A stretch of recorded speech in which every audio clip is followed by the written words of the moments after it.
Welcome everyone to Thursday Night Live. We'll give everybody a few minutes here to come on in. Whatever stream you're joining us on, we're now broadcasting onto YouTube and to multiple Facebook streams as well. So we'll let everybody gather in. We have a special guest tonight, Maddie Tarbox. You can learn more about Maddie at maddietarbox.com. One of my colleagues at Shenandoah University, an amazing voice teacher, performer. I'm pumped to have her here with us tonight. So let's let a few people gather on in, and we'll get started here in just a second. Maddie, you're in Utah, right? I'm in Utah for 2 more days. And how is the weather in Utah? It's good. Over the past couple days, there have been a lot of fires in California and Colorado and stuff like that. It's starting to affect the air quality here. Is it really? I woke up. Yeah, I woke up this morning. It's hazy. Huh. What was that? I said, so it's blowing all the way over to your side of the country, huh? Yeah, we've got the basin here, and it all just like comes on in and it gets trapped by the mountains and stuff like that. So that's crazy. It is a crazy thing to be in Utah and be a singer, either in fires or in the winter. It is crazy. Yeah, it's weird. I remember when I was in Seattle for a voice conference, and I got a chance to Seattle was having its fires. And it was really crazy to be there and to be seeing like all the smoke off in the distance and how it was coming into the town. And we went up into the Seattle, what is that? The needle thing. And then to, see it off in the horizon. And I haven't seen fires like that before. I mean, you couldn't see the flames, but just to see the hovering smoke and realizing, wow, this is bad news. Yeah, the haze, it's not fun. I even woke up, my voice this morning, I was like, ooh, I'm more phlegmy than normal. There's some smoke in the air. Those good things. But it's crazy stuff. Yeah. Well, I am very thankful that you're able to join us tonight. Maddie's got a bachelor's degree in musical theater. She has an MFA in acting from University of Central Florida, right, UCF. And then she got her master's degree from Shenandoah. She was an assistant faculty in our summer institute this summer, and I'm just thrilled to have her here tonight to get a different perspective on some of these questions that come in from singers around the world. So I'm going to give you one of the most common ones to start. This comes from Amy, and we get this question all the time, and there's so much confusion about how to breathe while singing. And, I've talked a lot on the show that there's multiple ways to look at this, and so I thought it would be great to get, a different perspective. So tell me a little bit about, your thoughts on breathing for singing. Yeah, I usually subscribe to the idea that obviously there's no one way to breathe. I assume that's been talked about a lot on here. There's no one way to go about this. So I don't like to get in the way of my students breathing. I don't like to micromanage it unless it is in their way, is usually what I run into. I don't do a lot of breathing exercises with my students unless it's something that they struggle with in general. So until it's in their way, I kind of leave it alone. But there are a couple things that I will tell my students, facts, important things to know about breathing in general. We'll lead with the there's no one way to breathe, that's for sure, and really important for them to hold on to. The only reason air goes into your lungs is because you made room for it, is usually one of the big things that I share with them. Is the only reason air goes into your lungs is because you made room for it. Therefore, the opposite is true. Air leaving your lungs is going to happen when you collapse rib cage and allow the air to flow out of your system. So if you have a long phrase and you need the air, maintaining your inhalation posture in some capacity is going to be really important throughout that. More air, though, more air is not always better, is one of the big things that we share as well. Some big things in regards to more air is not always better is the lungs are elastic. It's usually what I share with them. You take that big deep breath and you deal with the elastic recoil of the lungs, and that ends up putting a lot of subglottal pressure onto the vocal folds and stuff like that, especially if you don't have that sensation of maintaining that inhalation posture with it and you're and stuff like that.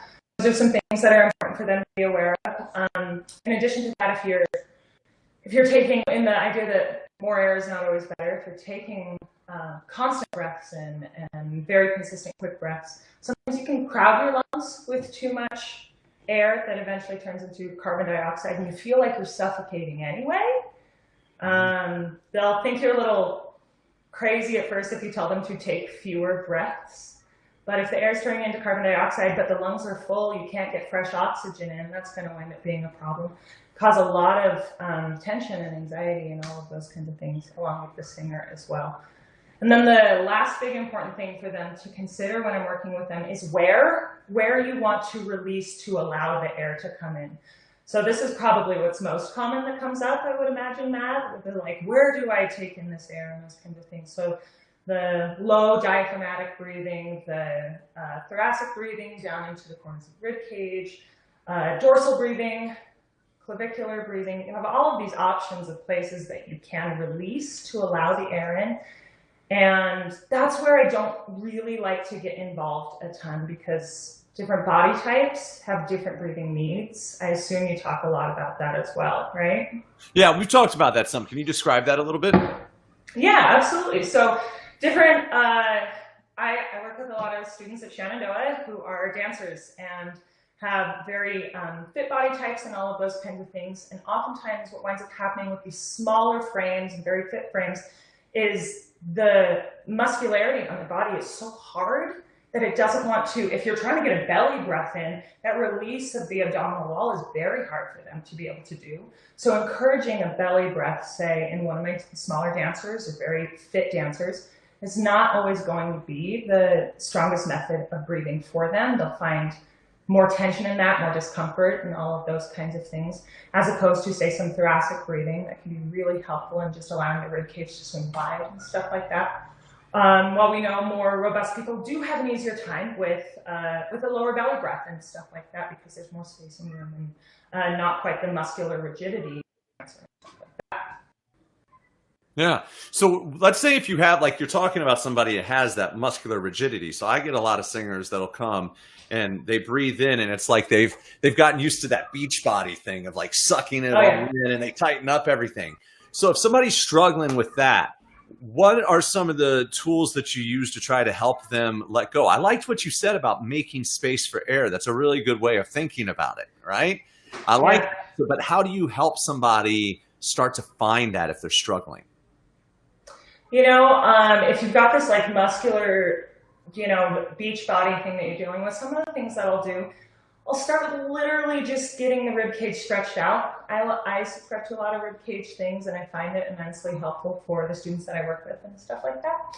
So stretching out the intercostals. Sometimes the intercostals are just wound so tight throughout here. Your intercostals are the muscles that are in between your rib cage, right? And they both help you inhale and exhale depending on the set of intercostals that you're utilizing. So making sure that those are able to be stretched and open and stuff like that, that'll help a lot just to get it stretched out, more open for them. Even I found recently with some of my students, even just deep breathing exercises sounds like an oxymoron, sounds like it should be very, very simple, but we don't. Oftentimes we'll run through a phrase and they're totally out of it by the end of the phrase, but they have no idea just how much air can be put into their lungs because they don't stretch it out on a normal daily basis. This is not something that we do as humans in general. So getting them aware of the space that can be in there through, I'll even just have them breathe in through a straw, that kind of thing. Oh, yeah. Just to feel the strength that those intercostals do have and can lift and can open and all of those kinds of things to get them more aware, I suppose. Yeah. The stretching is a really good point, especially because if you have somebody who's a dancer, somebody chimed in and said, yes, so good, so true, belly breathing and small, hard dancers. I think they're talking about how firm those muscles can get. And if all they're doing is crunches and other activities that are about pulling things down, you're right. Then we have to try to counterbalance that by doing the opposite. So getting some stretch. So you're talking about like side stretches, correct? Absolutely. 100%. Yeah. So stretching those muscles. Stretch.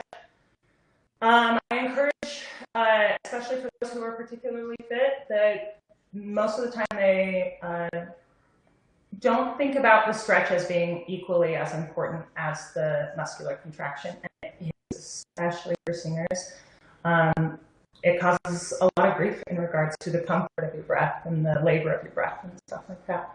Yeah. Yeah, I was talking actually with a teacher a couple of days ago who was talking about getting all the tensions out of the way that we create. And, I think that's similar, is that we create so many tensions in our body that then prevent us from just letting the air in. And then once we can stretch some of those out of the way, we may find that that's enough instead of having to think hard about doing, by thinking of letting go instead of trying to force it. So Totally agree. yeah, so lots of things for you to think about, Amy, is, like what Maddie said about making room for the air, expanding where your body wants to expand, and realizing that your body type is different than other body types, to let that happen, and to do some stretching and deep, almost meditative breathing to start to increase your body's ability to expand. I think, Maddie, don't you do some yoga as well? Oh yeah, every once in a while I'll engage in a little more yoga and stuff like that. Yeah. I'm secretly a runner though. That's my best. Yes. Yeah, but a lot of singers I've heard talk about using some, the yoga to do some of the things that you're talking about a little bit. Very much so. Yeah. And that's just us talking on the inhale, realistically, let alone how to manage the air on the way out is a whole nother set of things that we deal with, right? Yeah. So talk a little bit about what's involved with that. So we got to a little bit of it a second ago in regards to the only way the only way to get air into the lungs is to make room for it. If you're trying to maintain it, you have to maintain that inhalation posture. You must maintain the space if you want to keep the air in your lungs. But there's the other portion of it of managing it at the glottis as well. And there's a whole slew of things that you run into in regards to glottal closure, registration, the quality of the sound that you want at the vocal folds, and all of those kinds of things that come into play. And I wish I could tell you there's one way to do that, but of course that's not the case. Of course, it's entirely dependent on the styles you like to sing, the efficiency of your vocal folds, and what the ultimate goals are for the song you're singing, the character you're playing. All of those kinds of things come into play in regards to how to manage that air at the vocal fold level too. Yeah. Definitely, yeah. I mean, we've talked about that a little bit, is about the differences between operatic singing, where you're trying to get your voice to project acoustically, versus microphone-based singing, where the mic's 10 inches away from your mouth. We're using different strategies as we release that air as well, correct? Oh, very much so. Yeah. I think it's probably why I have the mindset of I don't like to get involved in my students' breathing as much unless it's in their way, because I teach more contemporary styles, and the demands on the breath are not as much for contemporary singers most of the time, comparatively to operatic singers, for sure. Yeah. All right. Lots of good information. Thanks for writing in, Amy. So next up, we have another one that's kind of similar to this, because it deals with breath, but in a different way. And Brandon's asking, what can I do to make my voice less airy? So what would make a voice sound airy to us? That's exactly where I would start, is how to make your voice less airy. You do have to address what's making it airy. I would check first, it can be pathology of some kind, for sure. I think that's important to check on if you're dealing with polyps and nodules, or age-related physiological demands and those kinds of things, or physiological limits. That's something that can be in play, like teenager, 14-year-old girl is going to have more airiness in her sound naturally, and that's going to be more of a physiological limit for her because of where she is in vocal development and stuff like that. But if you're not dealing with either pathology or physiological limit along those lines, it usually winds up being a weakness of the adductor muscles, the muscles that bring your vocal folds together in order to get firm closures, firm glottal closures. So your vocal folds would not have as firm closures. So I sometimes call them slacky. Like they've got a little extra slack going along with them and stuff like that. So the air is able to fly through more easily, and you get a breathier quality of sound without that firm closure and strength. So those are the things that you'll run into in what's most common for breathy sounds. How to fix them is a whole nother story and a whole nother slew of warm-ups and exercises and things like that. My go-to to start with is usually onset staccato work, onset and offset staccato work and stuff like that. So what I mean by onset and offset is the moment the vocal folds come together and the moment they part and you're done phonating. So we have a slew of options for your onset. You can have a glottalized onset that's very, very firm, kind of sound. Mm-hmm. Fry your onset into your sound as well. On the other side of that spectrum, you can utilize a breathy onset. That's obviously going to add more airiness to your sound. Where I like to work are smooth staccato, smooth onsets with staccato work. So,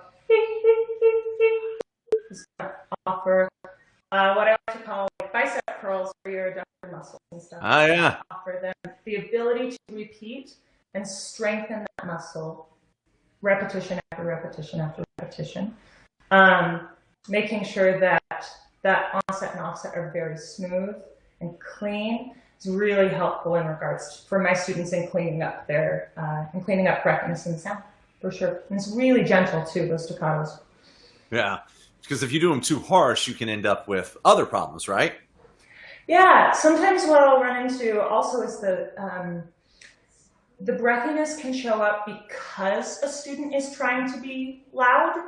So like if breathiness is present, you think I have to be louder to get rid of this sound sometimes. I don't know if you've ever run into that. Mm-hmm. And in reality, that winds up oftentimes just pushing more air into it and making it more breathy and less efficient and all of those kinds of things. So I'll often tell them to back off volume a ton too at the beginning. Make sure clear is more important than loud, for sure. It has to be clear first before you can add volume to it and have it be efficient, for sure. That's a great saying. It has to be clear, or clear, you said clear is more important than loud. Clear is more important than loud. I love that. That's very true. Because and then once they find clear, loud is fairly easy to get to once you find clear. But if you're trying to add loud on top of a breathy voice, that's where we're going to run into some trouble, for sure. Yeah, that's a great point. Well, and I think a lot of singers, too, get some misconceptions about how loud actually is, because everything's running through a microphone. And if they aren't used to listening to things through the voice off mic, they start to think that that microphone sound is the real sound. And most of the time, it's not. Most of the time, the mic is enhancing the sound a little bit as well. So much. I was probably 13 when Wicked came out, and that was my intro musical theater. I must do this thing, and I didn't understand that at that time. That listening to these broadcast recordings, it's so manufactured, and the volume especially, it sounds so loud. It sounds so like they're giving 10 out of 10 all the time, when in reality, it's right there. It's right on top of it, Yep, absolutely. So this next question kind of comes into that a little bit, because we were talking about adduction. And adduction, like you were saying, is how the vocal folds come together. And that's also part of registration. And we've talked about registration on the show many times, but I think it's always important for singers to hear multiple ways of explaining this. So Tracy's asking, a common question is like, what is the relationship between these two terms we hear a lot of, chest and head? So can you kind of define it in the way that you would explain it to students? Yeah. So what I run into with a lot of my students is that everyone is experiencing their registers in their way, and it's oftentimes very different. I have students who don't experience register shifts at all. They're like, I have no idea what you're talking about when you talk about head voice or chest voice. And there are some who, when I would hear what I would call head mix, feel like it's more of a pure head voice or whatever it is, realistically. There's so many different things that they're experiencing. And lack of consistency in terminology is usually what winds up creating issues along those lines. So what I usually wind up telling them is you have a muscle that controls the chest voice qualities of sound and a muscle that controls the head voice qualities of sound. You have your thyroarytenoid that contracts the vocal folds to make them thicker and fatter. I keep using biceps. This is the thing. Yeah. Contracts them to make them thicker and fatter and stuff like that, right? Then you have the antagonistic muscular pair of it. This is how what is the relationship between head voice and chest voice? They are an antagonistic pair. One contracts, the other stretches, which would be a tricep realistically. The other stretches. That's your cricothyroid muscle that stretches the vocal folds longer and thinner to create lighter, fluffier, just vibrating on the edge kinds of sounds oftentimes. So if you've got one muscle that contracts like a bicep and one muscle that stretches longer and thinner, those are going to be two different qualities of sound. What's interesting about belting and mixing and all of those kinds of things is the really hard thing about it is you're trying to do both at the same time. You're trying to stretch and contract at the same time. And that's what makes it such a high level skill that is studied for years to become really, really efficient at it, you know? Yeah. Yeah. And I mean, and that's a lot of it's because it's like you said, it's a high level skill. It's a motor skill, right? Yeah, Right. very much so. Yeah. And motor skills take time. Yeah, it's much, I mean, some people obviously have incredible talent and gift and all of those kinds of things, but truly motor skill, even for them, takes time and repetition and practice and so much work in order to get it to a point that you can perform 8 shows a week of Defying Gravity or whatever it is, you know? Yeah. Good. For sure. Bella asked a question here that I think is it's always fun when we have live questions to answer as well. And I think this kind of goes into some of the stretch weakness and over tensing of muscles. She's asking, what do you suggest for relaxing tense neck muscles, even when using good breath support? Now, there's several things in here that you talked about with like over breathing plus tensions. Talk to us about that a little bit. Yeah, sometimes I'll even just get students, this is where you get the have the student lay down on the floor thing to get them to relax some of their postural muscles. Oftentimes what I'll see is the kind of reach, right? That's fairly common that we'll run into. And they become much more aware of their neck trying to reach when gravity's trying to hold it down. And they get to relax that a little bit. That can be immensely helpful for them. Other things, even just like taking your pinky, your thumb, to be aware that this is reaching as well. Yeah. The awareness, I think, is step one. Aware even that you're tense at all has been a lot of my journey as a vocalist too, is not even knowing that you're holding stuff. So creating the awareness first and foremost is huge of what free even feels like. I have students that I will have them just keep their head in motion as they sing in general. That will loosen them up a fair amount, obviously depending on the student. I'm trying to think of some other exercises in general that I will engage in, but those are first and foremost what I'll do. Those are good. Talk about when you're laying on the floor. So is it a hard surface? Like you want them on a hard surface, right? Not so a soft bed. Not a soft bed, but having them on like rigid hard and stuff like that is slightly uncomfortable in my setting. Mostly what I look at though is making sure that their knees are up, right? So that their back is relaxed and all of those kinds of things, so that they can be comfortable as they relax there. Yeah. And I think that one of the things you mentioned is those postural muscles that Bella's talking about a lot of times are engaging, like you said, they're trying to move their head. And it's this connection where the cervical vertebrae meet the thoracic vertebrae down here right above your shoulders. If you bend over, it's that little hump that's in the back, right? And instead, we want to be moving our head from the AO joint, which is the bone that your skull connects to. It's right in between your ears. Like if I stuck a rod through your ears, it would go through that AO joint. So it's back here that we want people to be moving, right? And not here is what you're talking about. And if you're on the ground laying, you're not going to do that with your head because gravity's shoving your head down to the ground and it's uncomfortable. So essentially your body kind of like learns what it's like to sing without engaging those muscles, right? Absolutely, 100%. That occipital joint back there, I think that gets into some kind of Alexander work here and there with like just making sure that you even know where your body connects. Oftentimes our awareness of the joints in our body are so out of whack because oftentimes I'll ask my students, where do you feel like your neck connects with your spine? And they usually point to here as opposed to way up in here. Yeah. And even just knowing that this is the spot and you have like a bobblehead on top of that spine is very different awareness for them, for sure. Yeah, that's a great point. I think though too, some of this may also go back because she's talking about when using good breath support, but as you mentioned, sometimes people breathe too much.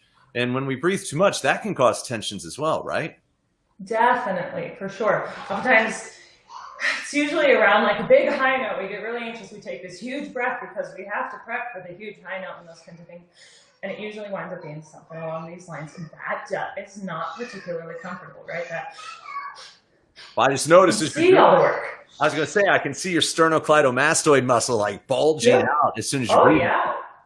Yeah, absolutely. Yeah. So making sure that they get to experience that true form of relaxation. Meditation can be immensely helpful just for the awareness of what is relax. What even is it for us Americans? Does anybody really know? That's hard to find. I like engaging in like I don't know, I just had dental surgery face, all of that kind of stuff. Oh, yeah. It usually winds up leading to other muscles in there, and then just making neutral sound with it. In general, to know what it feels like to get your vocal folds to come together without force, without tension, without extra work that you don't really need. Great stuff. Good answer. So Bella, I hope that helps a little bit. Like we said, like checking to make sure that you're moving from here. You're not jutting your head forward. Try laying on the ground and singing. I think if you lay on the ground and sing, you're going to become real aware of what's trying to fight with you. And then also try breathing a little bit less. Like it could be that you had to really work on your breath support at one point in time, and you're now really working at your breath support when you don't need to as much. And it could be that all that extra work is what's helping create a ricochet effect up into your body and causing you some of those neck tensions. But yeah, great information. Thanks for the question, Bella. Next up, we have a question from Tony. And this is something I think that I remember when I was a young singer, I was just so confused about, is what parts of the body are actually involved in changing the tone quality of the voice? Can you talk a little bit about that? Yeah, when questions like this come up, this is when I dive into like the source filter work. Have you talked much about source filter? A little bit. Give us a little refresher. Yeah. So source filter, the source being your vocal folds vibrating. That is the source of the sound. When you remove the filter, which is the vocal tract, they sound mostly like a duck call in some capacity.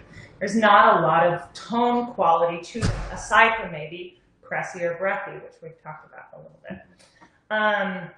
So the tone quality is mostly made in your filter, in your vocal tract. Yeah. It's immensely malleable. It can do so many different things. What's that? When you say the vocal tract, can you define what that is? Yeah, from your vocal folds to your lips. That track right along in here, from the vocal folds right out to the edge here is going to be your vocal tract. Oh, actually, too, I realized I got a model. Do you have it? Yeah, yes. It's right there, right? Yeah, so that's the vocal folds that Maddie's talking about, and that's the opening of the lips. And this tube right here, that's the vocal tract, correct? Yep, that's our guy. Yeah, for sure. So the vocal tract is immensely malleable, like I was saying. I've only recently become more and more in awe of the fact that we can even make the sounds that we make as humans for language. It's so cool. It's so cool. But even just vowels, consonants, all of those kinds of things, you're using your vocal tract in so many different ways on a daily basis to change the tone quality. A vowel can be considered a tone quality of your voice, realistically. So oftentimes for singers, the questions come up about bright or dark or twangy or all nasal, all of these kinds of things. Those are all made in the vocal tract. So bright, things like retracting your lips are going to give you a brighter quality of sound. Raising and moving the tongue farther forward is going to give you a brighter sound. A higher larynx is going to give you a brighter sound.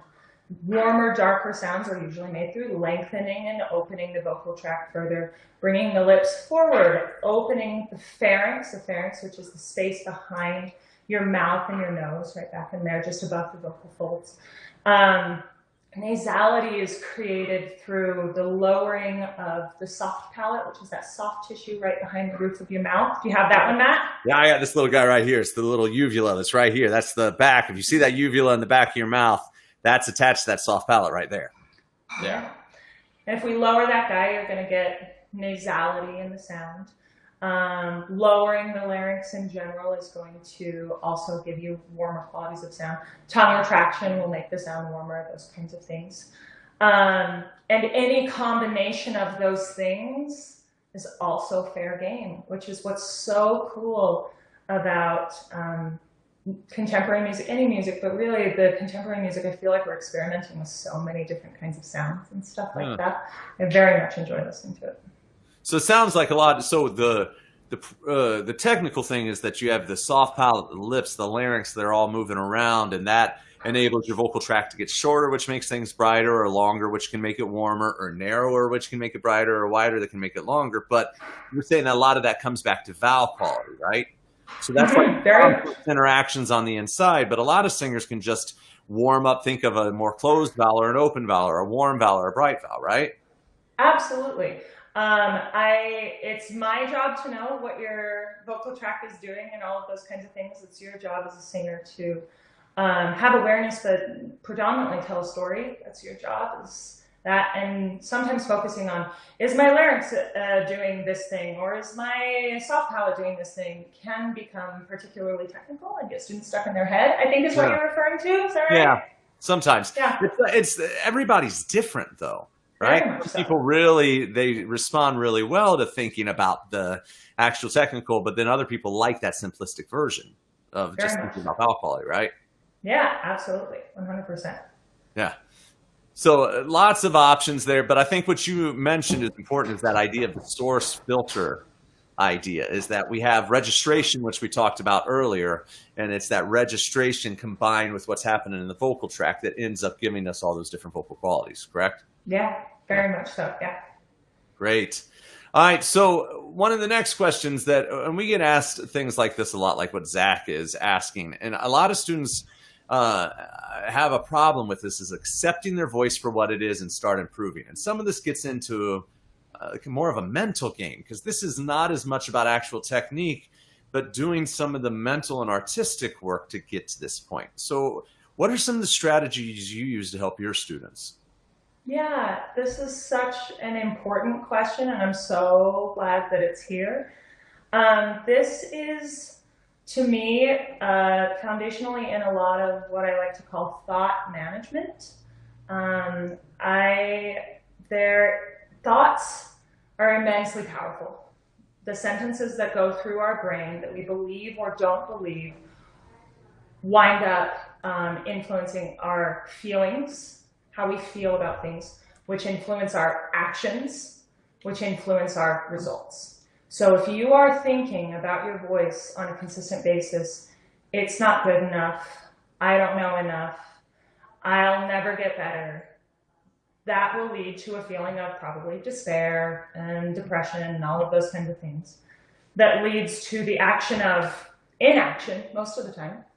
That gives you a result of nothing at that point, realistically. So what thoughts are you subscribing yourself to is so, so, so important to consider. Now, I understand that it's not as simple as jumping from, oh, my voice is terrible, to I have the most beautiful voice on the planet. You have to believe the thought that you're telling yourself. It's so crucial. So trying to make that jump is unrealistic and too much usually for us to handle. So I usually suggest to my students finding the things, the neutral things that you can believe about your voice. My voice laughs. My voice gets to greet my family members. My voice is capable of expressing my emotions. My voice can go high. My voice can go low. Simple facts about your life that lead to feelings that are more productive, inspiring, potentially. You get to feel inspired by the fact that your voice gets to express emotion. I promise you it does. Hopefully that's an inspiring thought for you. Or my voice is unique, unlike any other, is a thought you might be able to subscribe yourself to, that will inspire, that then leads to actions that hopefully make you want to improve, accept your voice for what it is, and then start improving. That gives you results that bring you joy at the end of the day, that just allow you to express yourself as an artist in a way that you would not be able to if you just sat there and kept hating your voice. Bottom line, for sure. Yeah. You know, it's interesting. I had a conversation with a psychologist earlier this week, and he was talking about paralinguals. It was a new term. I had to look it up. But essentially, it's like the inflections and the way that you deliver your words. And what he was saying was that we only get about 10% of the meaning of what somebody is saying to us from that literal words. That it's things like the paralinguals in the body language that are actually what communicate more to us. And, you know, from the psychology point of view. And that's really fascinating because that's kind of tying into what you're saying, which is your voice is capable of expressing these emotions and using different tone qualities to do that. That I think so many singers get obsessed with trying to get a right sound that they actually put themselves in a box. Because if that's true, what we're learning, you know, the psychologist is saying about the paralinguals, if you only deliver one tone quality, you're missing out on all of those nuances that a listener would use to interpret your state of being. Right. So much of our training in voice leading up to this has been about making right sounds, making prescribed sounds, and all of those kinds of things. And only recently have we gotten into the work of really valuing artists who trust themselves and trust their voices and trust the very unique qualities of sounds that they can make. And I think that's immensely powerful. We know that all of the greats are not trying to be like someone else. We know that they're creating their sound, being themselves, you know? Yeah. Jan popped so in. He important. said, Jan said, my acting professor always said we memorize emotions, not words. Yeah. That's yeah. Right. I love that. That gets you out of your head, I bet, in a really big way. Yeah, it does. So cool. Good. All right. So the last question, people are always asking some variation of this. And I think it's great to give singers lots of options. So what are some of your tips for how to warm up your voice? So we know, I imagine you've talked about this at some point. We know that the warming of the voice is the literal, like, increase the temperature of your vocal folds first so that they can, before you go and stretch them, before you go and engage them in highly intense activities, increase the temperature first. So where I'll usually start with that, and I assume this comes up a lot, is lots of, I shouldn't even say lots of, semi-occlusive vocal tract exercises like hums, NGs, straw phonation, lip buzzes, in a really easy range just to get the vocal folds to come together with friction and literally heat up, literally increase the temperature. After that has happened, then I always think it's important to go for a stretch. Go explore some head voice and some falsetto and all of those kinds of sounds. Take that, work out that cricothyroid for a sec, take it for a stretch. And then I like to make sure that the filter is free because I deal with a lot of filter tension myself. And I like to make sure that my tongue in particular is free before I dive into things. So some tongue agility exercises and awareness exercises, making sure my jaw is free, that I'm not dealing with constrictor muscle issues and all of that kind of stuff. Depends on the issue of the student, I would say, as well, to make sure that they're set up in the way that they need to be set up with the tasks that they're dealing with at that time in their lives. But something else I found immensely helpful in regards to warm-up these days is what I'm calling the neurological warm-up of the piece that you're doing. I find that even if it's just a quick 30 seconds of something that you do, whether it's in your voice lesson or in your show or whatever it is that you're going to perform, there is power in making sure the neurological pathways are awake and present and here for that day. It makes a big difference. There are a number of actors that I know who in their mic check will have, you know, the sound guy cue up whatever section, 30-second section of their song that is, as the final step to their warm-up. To not because the vocal folds need more warming, they're good, they're fine. The vocal folds are fine, they're good. But I think there's power in making sure the neural pathways are present and here for us in that day. Yeah, because we're learning a lot more about the brain recently. So much. Yeah. And makes I a big think difference. it does. And I think it's interesting because our knowledge of the singing voice is continually changing. And there's some things that we used to think were actual muscular changes that I think we're now starting to understand are more neurological changes. And So that true. the brain's controlling that muscle.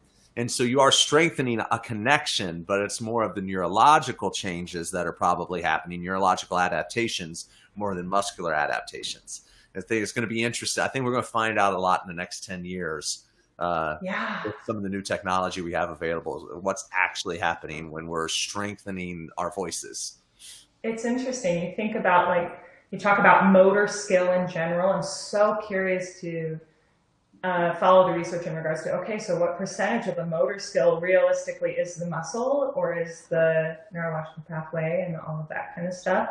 So cool. Because we know in like strengthening the thyroretinoid, it used to be believed that that muscle would bulk, and then we're not so sure about that anymore. Is that Yeah. correct in the research? Correct. Yeah. Yeah. Some of the they've been doing research with rat models, and literally they have a way they get rats to vocalize. And as the rats vocalize, it's an ultrasonic vocalization, but then they check to see if there's any development of that thyroretinoid muscle.